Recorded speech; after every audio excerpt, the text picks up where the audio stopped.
¿Sabías que la enfermedad de Alzheimer se produce por la pérdida progresiva de las neuronas y esto provoca que el sistema nervioso no pueda realizar su función con normalidad? ¿Y cuáles son los síntomas? Al ser un tipo de demencia, implica manifestaciones de deterioro cognitivo, como pérdida de habilidades mentales, el pensamiento y la memoria, afectando la capacidad de aprender cosas nuevas. Además, trae trastornos conductuales que dificultan las actividades de la vida cotidiana como vestirse, cocinar o mantener una conversación. No debemos olvidar que vivir con este padecimiento no es fácil y tiene un gran impacto también en quienes lo rodean, especialmente en su entorno familiar. Entonces debemos promover información acerca de la enfermedad, ser empáticos con quienes la padecen, con sus familias y cuidadores.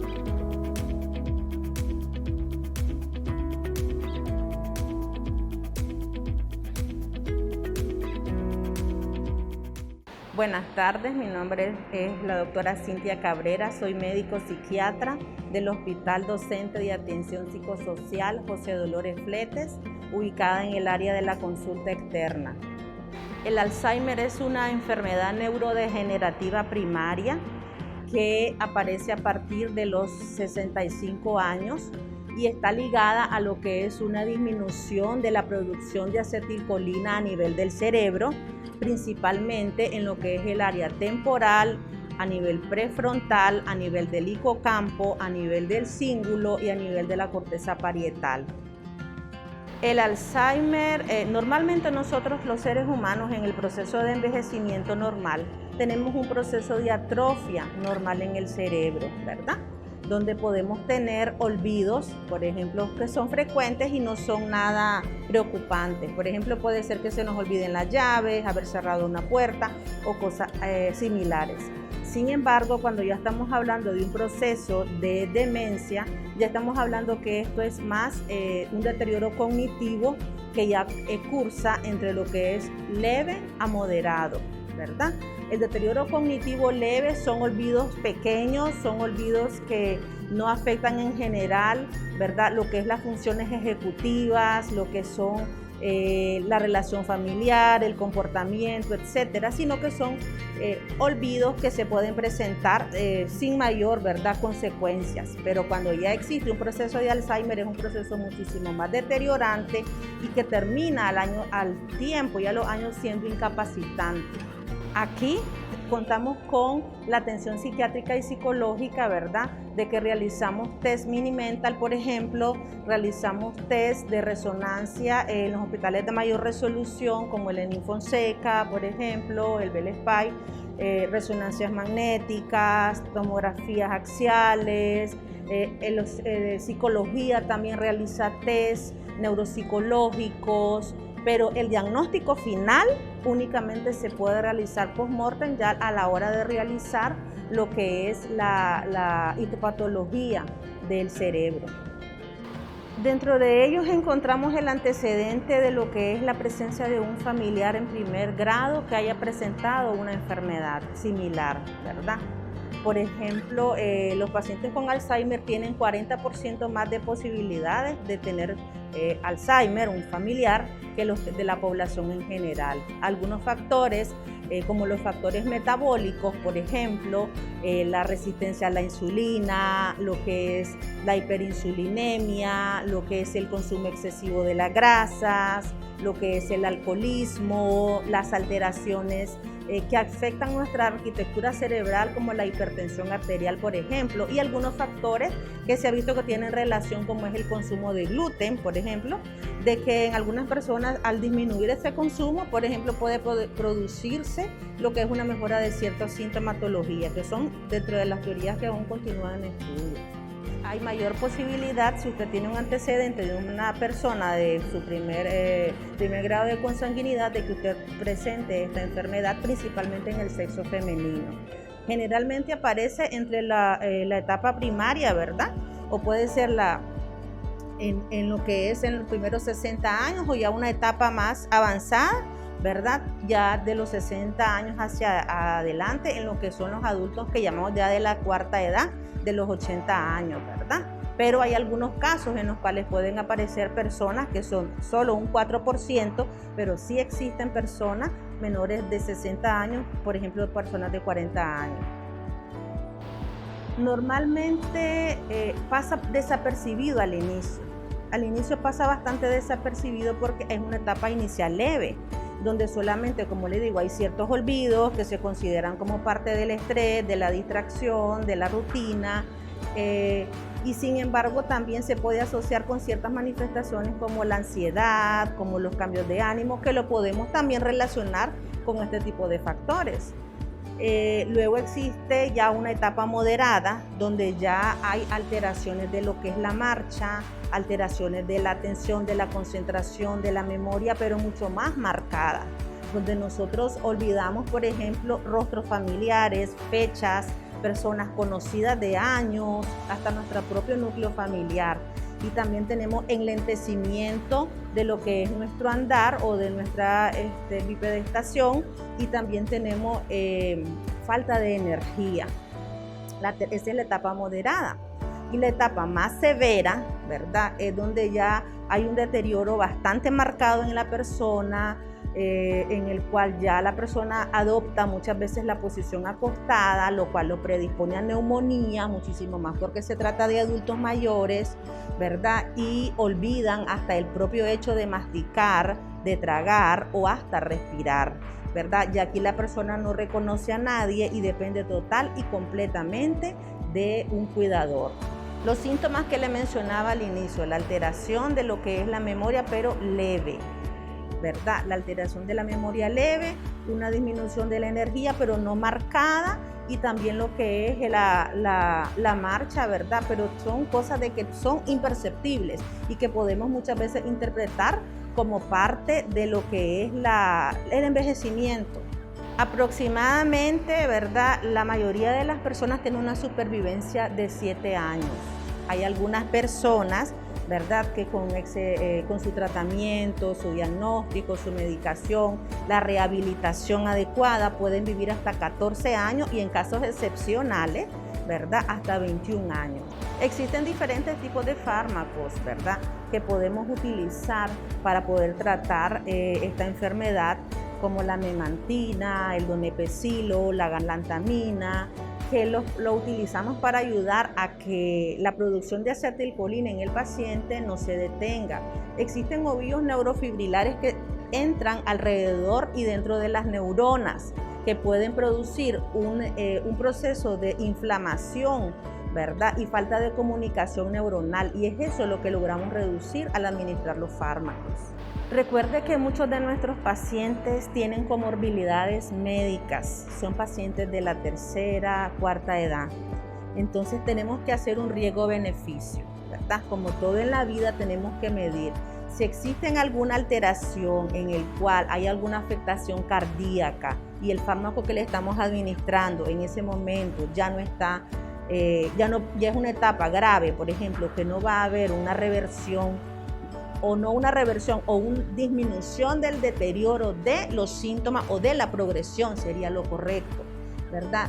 Y la persona tiene alteraciones cardíacas, por ejemplo, entonces riesgo-beneficio preferiblemente no lo utilizamos porque no vamos a causar más daño, ¿verdad?, si no estamos logrando ningún beneficio. Si la persona tiene familia, un núcleo de apoyo familiar, ¿verdad?, normalmente los asilos no los aceptan a los ancianos. Normalmente tienen que ser personas que no tienen ningún vínculo de apoyo ni haya un cuidador primario que pueda responsabilizarse de ellos, porque para eso está la familia, ¿verdad? Entonces, en ese caso, si existe agresividad en el paciente, irritabilidad, ideas paranoides, como que lo quieren matar, como que lo están persiguiendo, el anciano agrede a los familiares, a los cuidadores, etcétera, se hace un periodo corto de internamiento en el área de observación de ser necesario, ¿verdad? Si la persona no es reducible por vía de la contención química o farmacológica en casa. Se mantiene 24, máximo 48 horas de observación si es necesario. En el caso de personas de que no tengan red de apoyo, ¿verdad? Que no haya nadie, siempre se les trata de garantizar un tratamiento, y en este caso habría, si es una casa por ejemplo, de cuidado de ancianos, se le garantiza el tratamiento y la atención, y ellos son traídos a nuestra consulta externa por los cuidadores responsables. Nosotros los atendemos, le garantizamos el medicamento y se los llevan a su cuidado normal, su higiene, su lavado, su medicación, su control médico, etc. Si no entiende la dimensión de la enfermedad, puede comprender de que tal vez es un abuelito malcriado, que es una persona malagradecida, que es una persona que está haciendo una rabieta, y no entiende que es por el deterioro cognitivo que está presentando, que es algo involuntario, es algo que no puede controlar y es algo que la persona en ese momento ni siquiera va a recordar.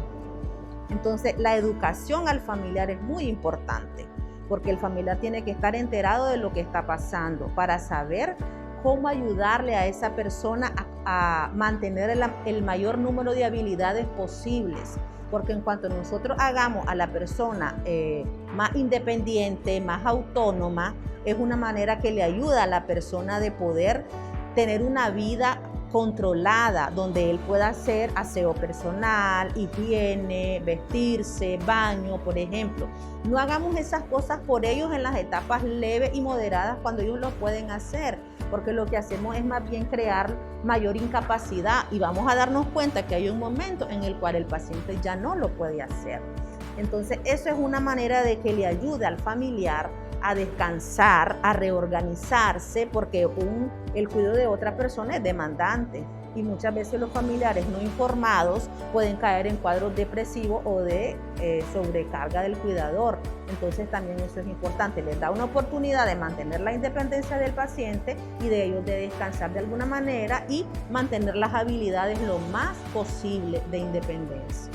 En general, lo que es, ¿verdad? O sea, las actividades psicoejecutivas, por decirlo de alguna manera, donde nosotros tenemos que la alimentación saludable, ¿verdad? Lo que es el consumo de frutas y verduras, lo que es caminar, hacer ejercicio para mejorar la oxigenación cerebral, lo que es la lectura, por ejemplo, los juegos de mesa, ese tipo de actividades que nosotros normalmente muchas veces dejamos el uso cuando ya somos adultos, sino que nos convertimos, por decirlo, en usuarios de teléfono, usuarios de televisores, y muchas veces nuestra mente queda no ejercitada. Ejercitar la mente es muy importante, a través puede ser de los juegos de mesa, de los trabalenguas, puede ser de lo que es un crucigrama, el juego de palabras, por ejemplo, ir recordando las fechas, las caras, las personas, para ir de alguna manera hechos, acontecimientos importantes en nuestra vida que ayudan a prevenir. Eso no estamos hablando, ¿verdad? Aparte del control metabólico, como lo hablábamos al inicio, ¿verdad? De lo que es las enfermedades crónicas y obviamente evitar el exceso del consumo del alcohol. Entonces, con mucho cariño para todos mis pacientes, ¿verdad? Que atiendo con mucho amor y esmero aquí desde el Centro de Referencia Nacional, el Hospital Psicosocial, principalmente dada la concientización del Alzheimer este próximo 21 de septiembre. La doctora Cintia Cabrera, mucho gusto y muchas gracias a todos, los esperamos.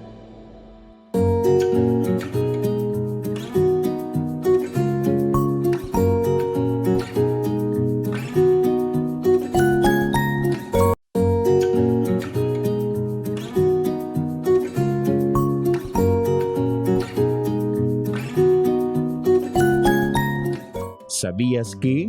Se trata de una enfermedad pulmonar provocada por una bacteria llamada Mycobacterium tuberculosis. La bacteria suele atacar los pulmones, pero puede también dañar otros órganos del cuerpo, como los riñones, la columna vertebral. Aún así, de no ser tratada a tiempo, la tuberculosis puede ser mortal. ¿Y cuáles son los síntomas comunes? Las personas pueden tener síntomas como tos severa que dure 3 semanas o más, bajar de peso, toser y escupir sangre o mucosidad, ansiedad, debilidad o fatiga, fiebre, escalofríos y sudores nocturnos. Con los tratamientos disponibles en la actualidad, el pronóstico de la tuberculosis es excelente. A las 2 semanas de iniciado el tratamiento, el paciente infectado deja de ser contagioso y se inicia una recuperación progresiva del estado general. La buena noticia es que la tuberculosis se puede tratar e incluso curar. Mi nombre es Omaris Maradiaga, responsable del programa de TV del Centro de Salud Roberto Herrera del Distrito 1. La tuberculosis es una enfermedad causada por una bacteria llamada bacilo de Koch. Es curable y se previene si cumplimos con el tratamiento. La tuberculosis pulmonar y la extrapulmonar, que normalmente la pulmonar es la que afecta mayormente, y extrapulmonar, que nos puede afectar cualquier parte del cuerpo, ya sea otro órgano. Tos más de 14 días, fiebre, pérdida de peso, sudoraciones nocturnas, cansancio o dificultad para respirar, pérdida de apetito y pérdida de peso. Esta enfermedad se transmite por vía aérea. Cuando una persona que está infectada por tuberculosis, al toser, estornudar o al hablar, tiramos gotitas de saliva y en cada gotita van millones de bacterias que las personas que están alrededor o en contacto con nosotros, una vez respirar, nos podemos infectar. De la enfermedad, uno cumpliendo con el tratamiento estrictamente supervisado, el Ministerio de Salud pues garantiza de que el paciente cumpla con su tratamiento, ya sea de 6 meses o hasta 2 años para pacientes multidrogos resistentes. El uso de la mascarilla en los lugares con mayor afluencia de personas y en nuestros hogares, ya porque son las personas que están más en contacto con la persona afectada de la enfermedad. Una vez que ya tenemos un diagnóstico, un resultado de un examen donde diga que el paciente tiene tuberculosis, de inmediato nosotros iniciamos tratamiento. Los métodos de diagnóstico son diferentes a un adulto. Normalmente los pacientes adultos con una vaciloscopía o VAR, que le llamamos nosotros, podemos diagnosticar a una persona adulta mayor de 15 años, y los niños menores de 15 pues tienen otros estudios, ya sea por una radiografía, valoración por el médico, que ellos valoran la clínica y el nexo epidemiológico. El contacto es un riesgo para las familias, no solamente la enfermedad afecta en sí al paciente con tuberculosis, sino que involucra al grupo familiar. Porque una vez que el paciente haya sido diagnosticado, el contacto con anteriormente no sabemos de cuánto tiempo fue. Entonces probablemente en ese tiempo de contacto se pudo haber infectado o adquirido la enfermedad. Una vez que se diagnostica al paciente, hacemos lo que es el control de foco. Visitamos a la familia y estudiamos a toda la familia. Como explicaba, que a los mayores de 15 años se les hace un examen que es la vaciloscopía, y a los menores mandamos a valoración por pediatría. Latente hablamos cuando esta persona ha tenido contacto con una persona con TB que no tiene síntomas, pero sí el contacto con la bacteria, o sea, con el paciente TB, estudiamos y damos lo que es una profilaxis a niños menores de 15 años. El paciente queda con una secuela, no llega a ser la misma persona de antes que ejercía, su fuerza no es la misma, el trabajo que ejercía, normalmente los pacientes lo hacen con dificultad. Entonces se le da su seguimiento al paciente porque puede tener una recaída en un futuro. O sea, no porque haya tomado tratamiento es que se curó definitivamente, no, puede volver a presentarlo. El tratamiento es gratuito, supervisado, como decía, es por 6 meses. Los pacientes que son diagnosticados con tuberculosis sensible, porque también existe la tuberculosis multidroga resistente. ya los pacientes que son resistentes a uno de los tratamientos de la TB sensible. El paciente acude diariamente a la unidad a tomar su tratamiento diario, de lunes a domingo. Normalmente lo hacemos por la mañana para que tome su medicamento. Una vez que ellos ya vengan desayunados, se le cumple su tratamiento y listo, va a su casa. La multidroga resistente es porque son resistentes a una del tratamiento que se le da durante los 6 meses. Eso lo vamos diagnosticando, podría decir, o dándonos cuenta por el seguimiento que le damos al paciente. Durante los 6 meses hacemos exámenes de control a los pacientes a los 2 meses, a los 4, a los 5 y a los 6º mes. Entonces, durante ese tiempo nos damos cuenta si el paciente va mejorando o ha tenido fracaso al tratamiento. Entonces, si hay fracaso, se hacen otros estudios para descartar la TB multidroga resistente. Igual con la extremadamente resistente, si es resistente a uno de los tratamientos de la tratamiento multidroga resistente. Bueno, una de las recomendaciones es para los pacientes con la enfermedad, ¿verdad?, cumplir su tratamiento como debe de ser, como se le explica al personal de salud y a las personas que andan ya sea en el barrio, en la comunidad, siempre usar su mascarilla, tener conciencia, más que todo cuando sabemos que tenemos un diagnóstico y que podemos perjudicar a otras personas que realmente no saben la enfermedad que tenemos. Entonces, más que todo, pues concientizar a la población para que seamos un poco más responsables en el uso de qué es la mascarilla, acudir a la unidad una vez que sintamos uno de los síntomas y pues recalcar que el examen es gratuito, no se cobra y su tratamiento igual manera es gratis. El 24 de marzo se celebró el Día Mundial de la Tuberculosis, que en 1882 Robert Koch dijo que había descubierto el Mycobacterium tuberculosis, la bacteria que causa la tuberculosis.